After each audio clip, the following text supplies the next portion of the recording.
Berarti kalau ada pintu yang tertutup, berarti Tuhan ikut campur, bener nggak? Berarti kalau ada pintu yang dibuka, Tuhan juga ikut campur. Bagi Tuhan mau buka pintu gampang nggak?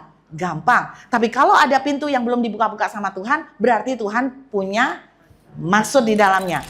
Tuhan ngajarin kita 5 roti, 2 ikan. Apa yang buka, jalani. Selebihnya itu bagian Tuhan. Lakukan pintu yang ada, Tuhan akan menolong.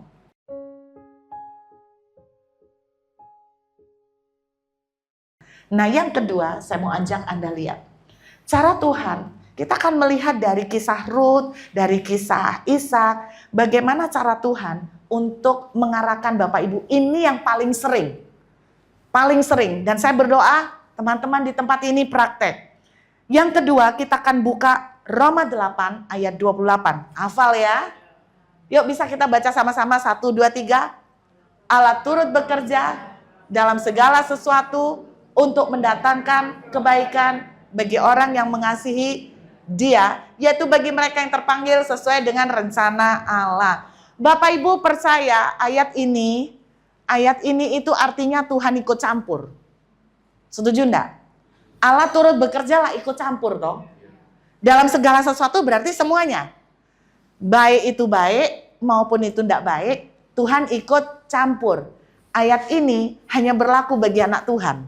Jadi bersyukurlah kita punya Tuhan yang suka mencampuri hidup kita. Karena kalau tidak ada Tuhan yang mencampuri, saudara jalan sendiri, bisa celaka saudara. Jadi apapun yang terjadi Bapak Ibu, dapat kerjaan, belum dapat kerjaan, penundaan, Tuhan ikut campur. Nah kita lihat lagi satu ayat firman Tuhan.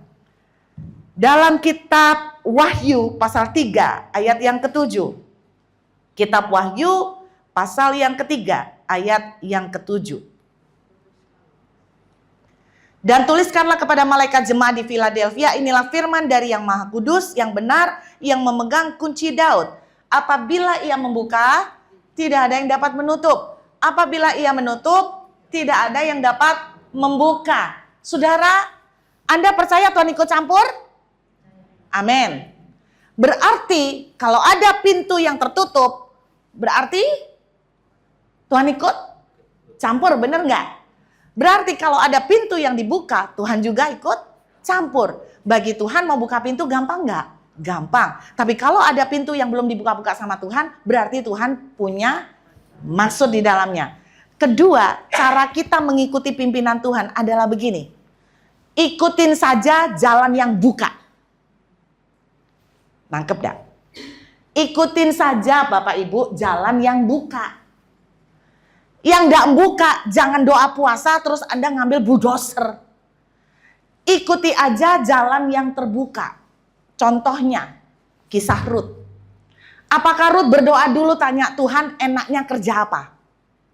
Atau Rut berdoa begini, Tuhan aku mau jadi pegawai negeri sipil. Lalu dia puasa, tengking-tengking supaya terbuka jalan menjadi pegawai negeri. Enggak. Apa yang terbuka bagi seorang Rut, pekerjaan rendahan, dia lakukan aja. Dan dia lakukan terbaik. Alkitab mengatakan, dia kerja dari pagi sampai petang. Makanya kenapa dia mencolok?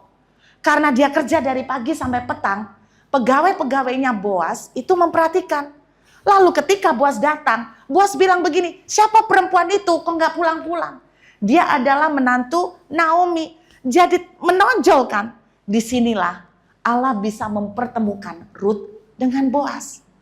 Jadi kalau pintu yang terbuka apa? Jalanin dengan terbaik. 5 roti 2 ikan.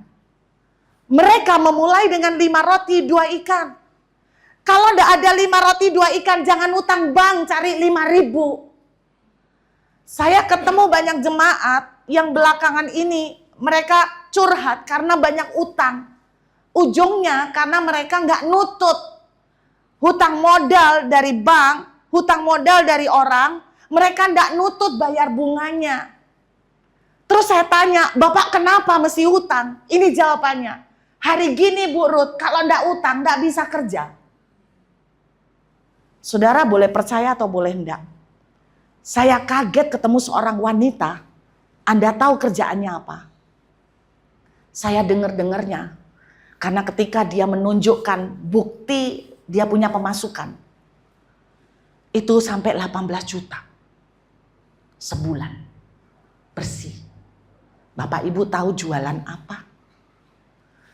Sayur, jual kangkung, bawang, telur, empon-empon. Di mana? Shopee. Saya baru ngerti loh. Ternyata jualan itu yo cuan. Sampai saya, kamu ya apa caranya? Gak bosok tas sayure. Loh ya enggak Bu Ruth. Malam terima orderan. Besok pesen ini, ayam, jahe, empon-empon. Berapa sih nilainya? Kelihatannya kecil kan? Terus dia kerja sama Gojek. Dan saudara tahu, saya kaget lihat dia punya income. Saya sampai gini, ya ampun Tuhan. Untuk membuat usaha, bikin usaha jualan pasaran itu di Shopee. Loh Anda tidak percaya, di Shopee bisa pesen itu loh. Dan jam 4 pagi, dia ngutus orang Gojek untuk belikan. Dia beli, dia kirim lewat Gojek, itu jalan tiap hari. Sisa harinya dia tinggal terima orderan. Terus saya mau tanya sama saudara, kerjaan seperti ini membutuhkan modal berapa? Miliar? Ratusan juta? Enggak. Aslinya, simple, sederhana sekali. Tapi berapa banyak dari kita tuh selalu mencari pintu yang tidak buka. Tapi kita suka pintu itu dan kita maksa. Aku mau bikin bisnis. Nggak punya duit, utang. Kenapa? Tuhan ngajarin kita. 5 roti, 2 ikan.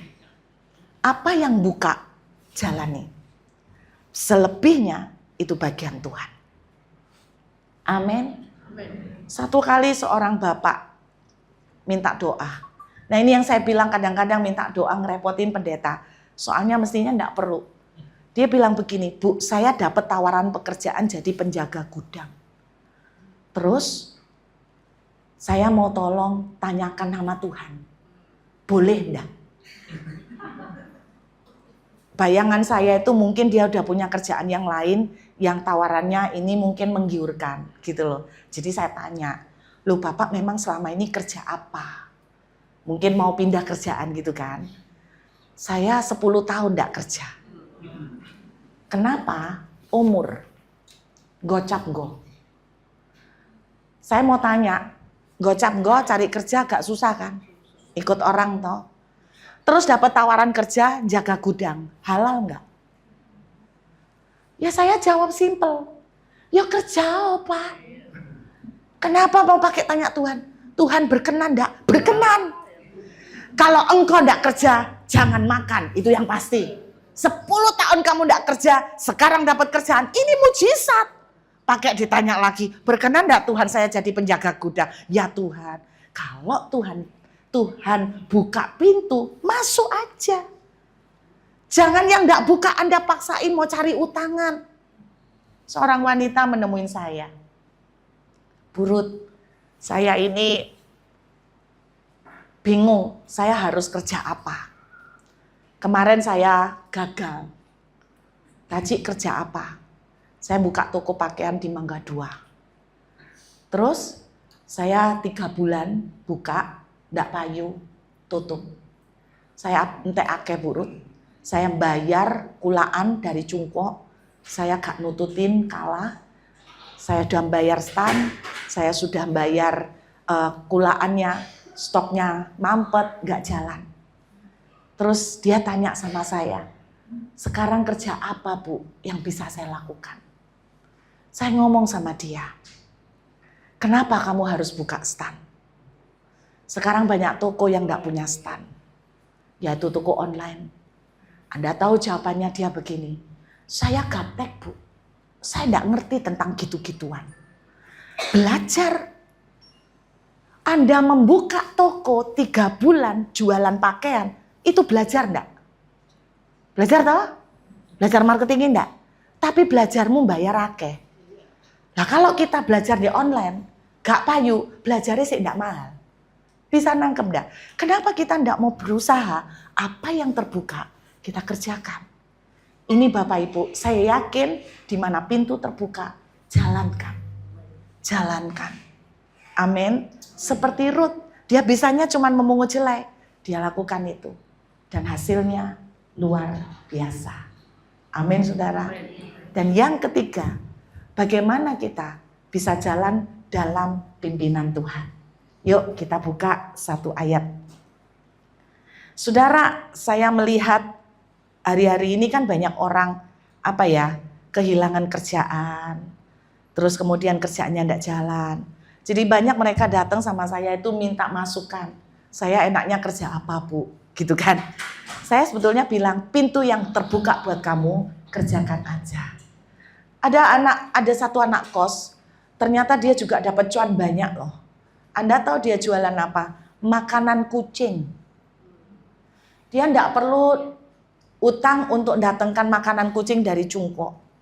Kenapa kita selalu dibatasin harus datangkan kontaineran?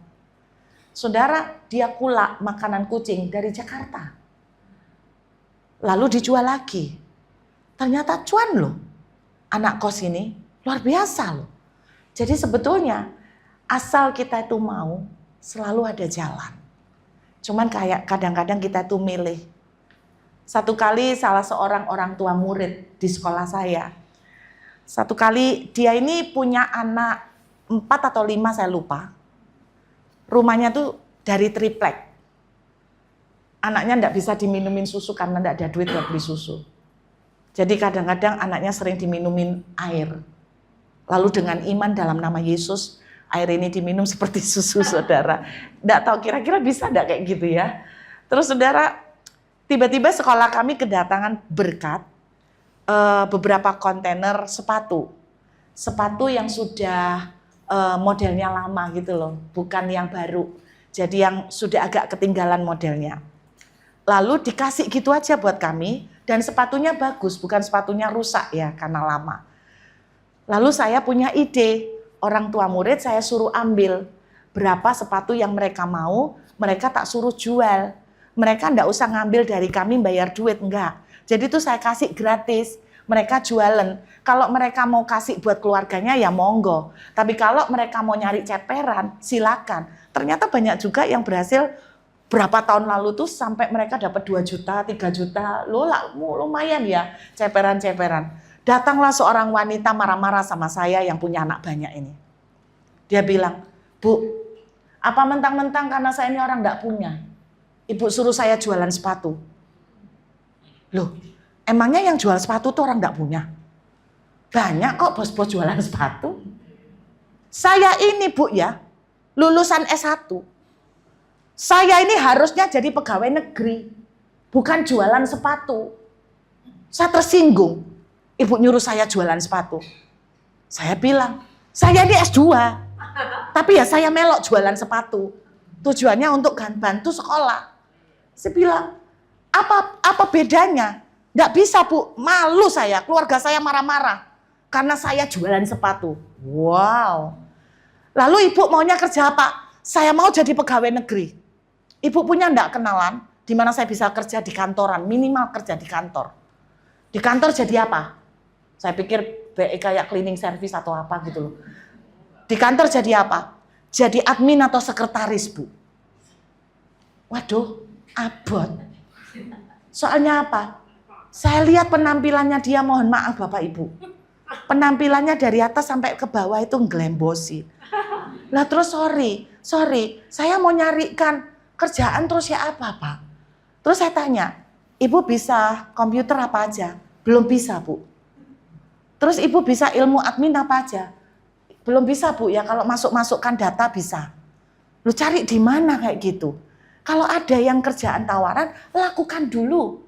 Karena engkau dalam perjalanan tidak akan tertutup kemungkinan ketika engkau jualan sepatu, ketemu orang yang ngeliatin kamu kok jualannya kok rajin, lalu tuh tiba-tiba orang ini ternyata punya kantor, butuh admin, engkau direkrut. Nggak menutup kemungkinan, bener nggak?